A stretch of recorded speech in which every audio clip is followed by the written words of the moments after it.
Bueno, sin duda una tragedia. Nosotros ya nos ve, por supuesto, preparados para nuestro espacio de entrevistas, porque estamos junto a Patricio Prieto, un colaborador justamente del nuevo intendente de la región de la Araucanía, a quien desde ya le agradecemos, por supuesto, el que esté esta noche junto a nosotros. Patricio, bueno, partir conversando porque hace unos días justamente salió una extensa entrevista tuya en un medio de comunicación. Tú fuiste en algún momento director de Fosis, pero también estuviste condenado por el delito de fraude al fisco y distracción de caudales públicos. Una situación que te obligó en algún momento incluso a abandonar la región de la Araucanía. Hoy estás de regreso y sorprendiste bastante, evidentemente, al estar a la par junto al intendente Hernández. Tú apuntas a que fuiste una víctima de Jorge Lavandero. Explícanos un poco primero esa situación. En primer lugar, buenas noches, muchas gracias por la oportunidad de conversar a través de Canal 2. Efectivamente, yo rompí el silencio después de 10 años. Es decir, aquí no busqué, como dijo el senador Lavandero en un momento, en su réplica, legítima por cierto, que yo estaba buscando colgarme de su, comillas, fama. Lo que yo quise fue, en un momento determinado, producto de mi cercanía con Miguel Hernández, actual intendente, era que había aparecido y reflotado nuevamente el tema de mi condena. Y yo lo que quise en primer lugar fue contextualizar de qué se trataba el rótulo de fraude al fisco. Porque cuando uno habla de fraude al fisco puede hablar desde un robo, de ponerle ruedas a una institución y de robarse la plata de todos los chilenos. Y lo que quise hacer yo era decir, señores, los cargos por los cuales yo fui condenado en su oportunidad son la compra de canastas familiares de Navidad, un pasaje en avión para que los pescadores de Queule pudieran ir a presentar un proyecto al fondo, un fondo nacional que tiene Japón para destinar en apoyo a la pesca artesanal en el mundo, y un convenio de colaboración con la Universidad de la Frontera para financiar alumnos tesistas sobre temas de pobreza. En que, en definitiva, lo que ocurrió fue ahí, para hacer breve el tema, es que la Contraloría encontró, y tanto así el Ministerio Público, que la fórmula, la metodología que nosotros habíamos empleado para la ejecución de esos fondos no se ajustaba a derecho y que podía constituir carácter de delito. Eso fue, y quedó en evidencia en el último incluso momento en cuando se dicta el abreviado, en que el propio fiscal dice, no fue posible establecer que Patricio Prieto haya utilizado recursos para fines personales. Es decir, definitivamente había que contextualizar. Y segundo, decir que esta condena no fue gratuita.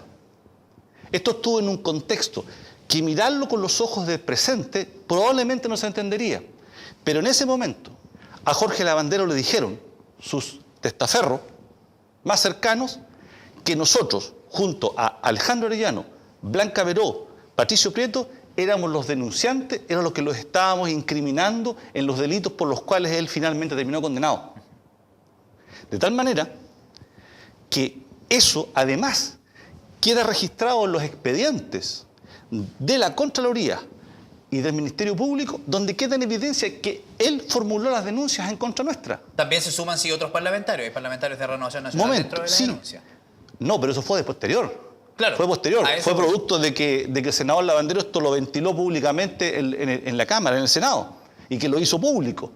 Pero ojo, resulta que después, el año 2006, cuando él aparece y aflora la denuncia en contra de él, él nuevamente, en un canal de televisión en Santiago y en una conferencia de prensa en Temuco, reitera los mismos tres nombres. Nosotros, a contar de ese proceso, desde el 2002, cuando él comenzó esta denuncia en contra de nosotros, comenzó una verdadera cacería humana en contra de nosotros, de todo tipo.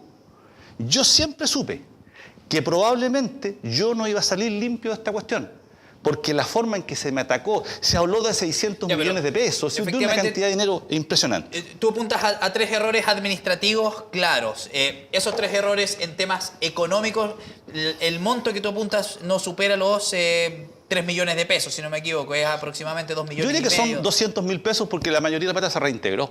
En este caso lo de la UFRO. De la UFRO, prácticamente las canastas familiares. Que era el monto más alto. Que era el monto más alto. Correcto. Esos son errores administrativos. En sí la acusación al inicio sí era por un monto mucho mayor. Cerca de 600 millones de pesos. Evidentemente. O sea, ahí está justamente para que el televidente entienda. Cuando a Patricio Prieto y a los demás involucrados se les apunta, o sea, estamos hablando de Jorge Lavandero, una figura política nacional, de tal manera que su acusación, su intencionalidad por involucrarnos en hechos, digamos, de carácter delictivo o de cualquier índole, era clara. A estos los quiero desaparecidos del mapa. Y por tanto, en ese contexto se armó se construyó un diseño para hacernos aparecer como delincuentes, digamos, de la peor calaña. Y por tanto, obviamente, que en ese contexto se armó todo un Pero Patricio, a ver, un una cosa es que el ex senador Lavandero haya realizado la denuncia y otra cosa es que se haya hecho la investigación. Eso lo sigue un Ministerio Público. Aquí no fue quien siguió todo este proceso el propio senador Lavandero. El senador hace la acusación, pide los antecedentes como corresponde, los entrega y después es el Ministerio Público el que sigue la causa. Entonces, hay que recordar lo siguiente, sí, Álvaro, para contextualizar. Lo que investiga el Ministerio Público es el resultado de una investigación que concluye la Contraloría. El Ministerio Público no hizo una nueva investigación. Lo que hizo fue chequear si aquellos antecedentes que aparecían en la investigación de la carpeta de la Contraloría revestían carácter de delito. Eso fue lo que hizo la Contraloría. No hizo nada más que eso. De tal manera que lo que se hizo cargo fue de mirar todo el caudal de investigación que hizo la Contraloría. Y la propia Contraloría, en su fallo final, dice que yo soy condenado a 3 meses de suspensión y al 50% de mi sueldo. Esa fue la conclusión de la Contraloría, después de todo este barullo. Es decir, ambas investigaciones terminaron en acciones bastante menguadas respecto de lo que fue esta catastrófica mirada inicial de una danza de millones.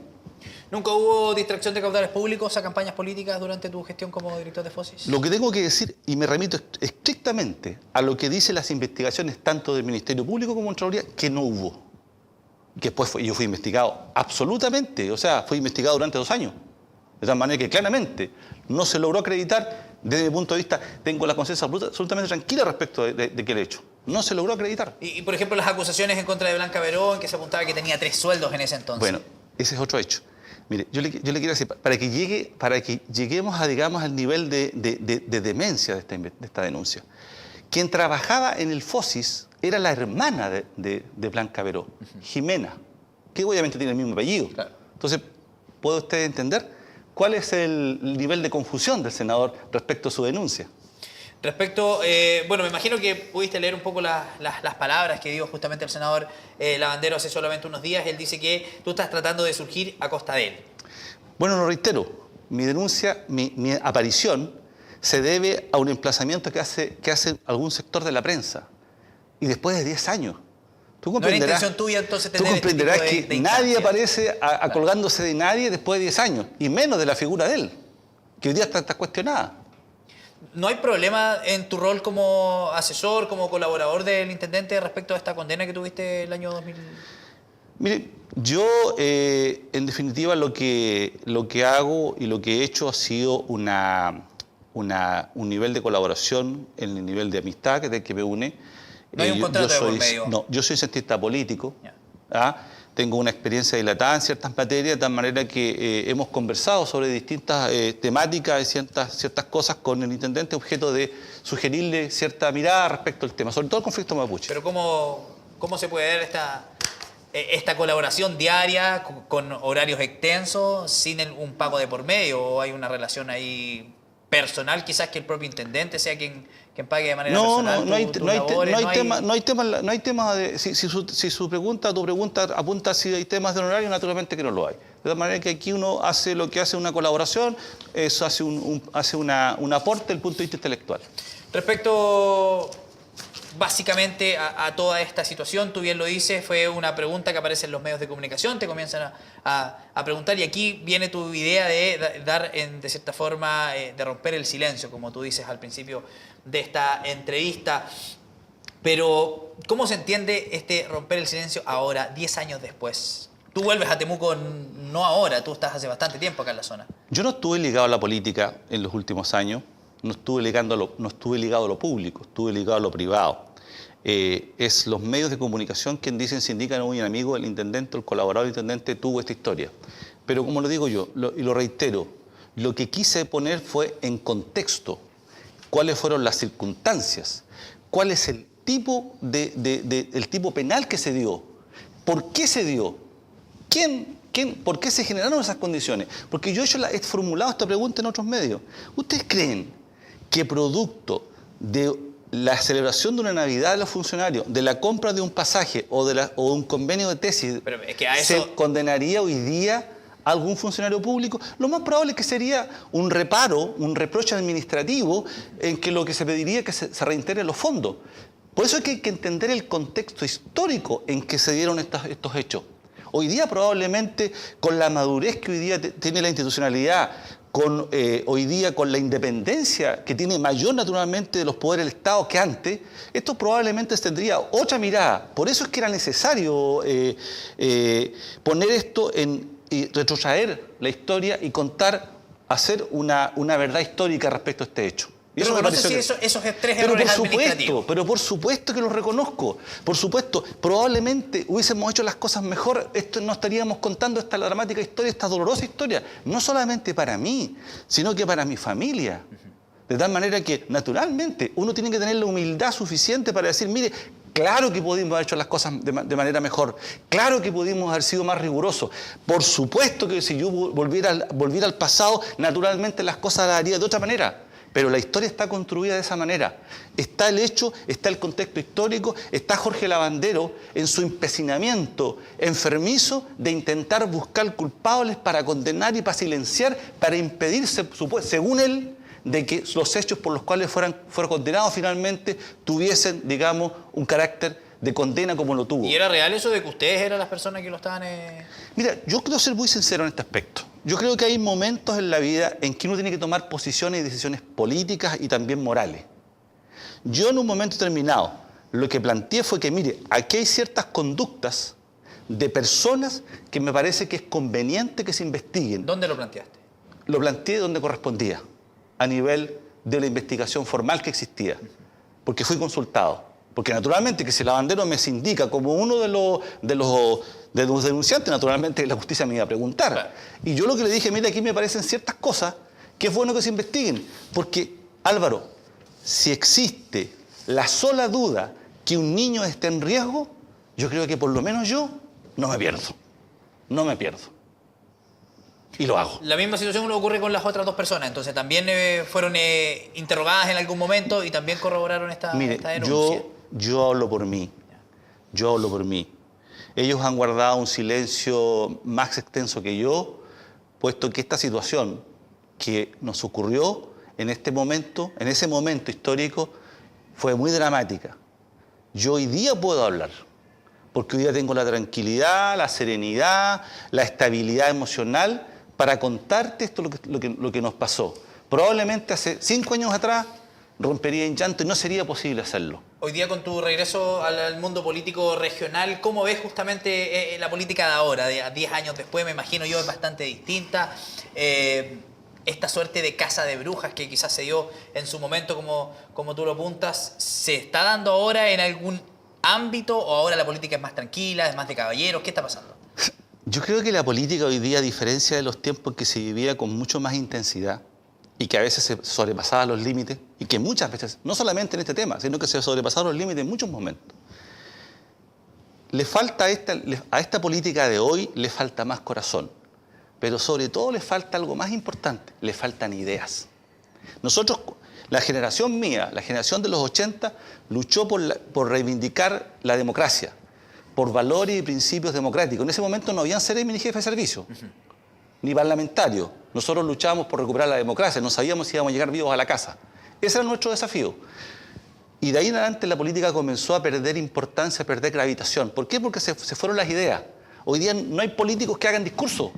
Hoy la gente nos encanta, la juventud hoy día no participa en la política porque no tiene liderazgo. No hay conducción política, no hay idea.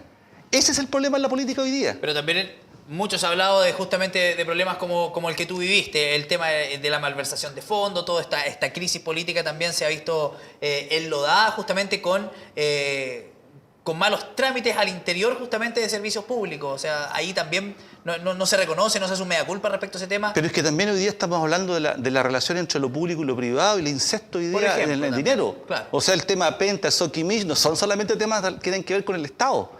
Tienen que ver, en definitiva, con la relación entre la política y el dinero.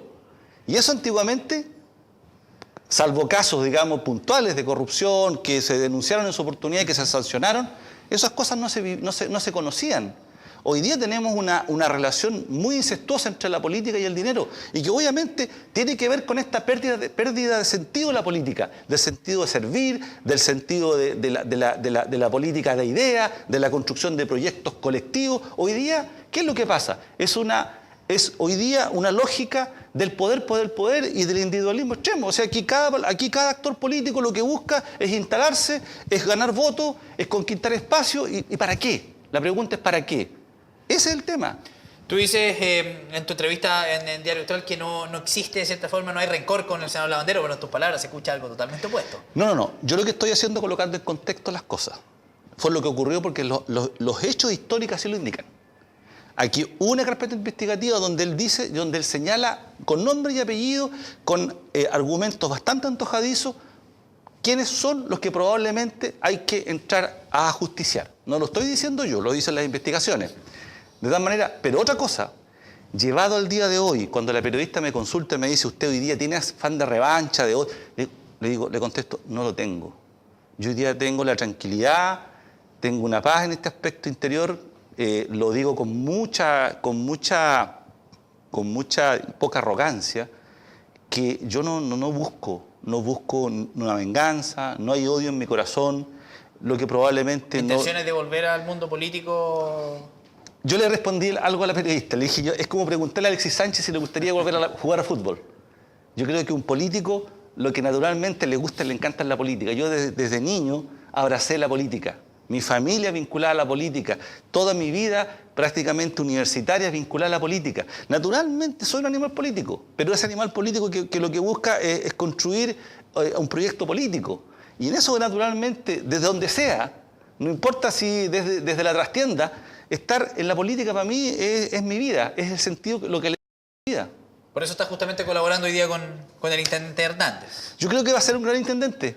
Yo creo que él está apuntando un tema central del desafío que tiene hoy día la región, que es el tema del conflicto mapuche, sobre la base de un concepto que se llama pacto social y político, que lo que busca es incorporar a todos los sectores involucrados, a todos.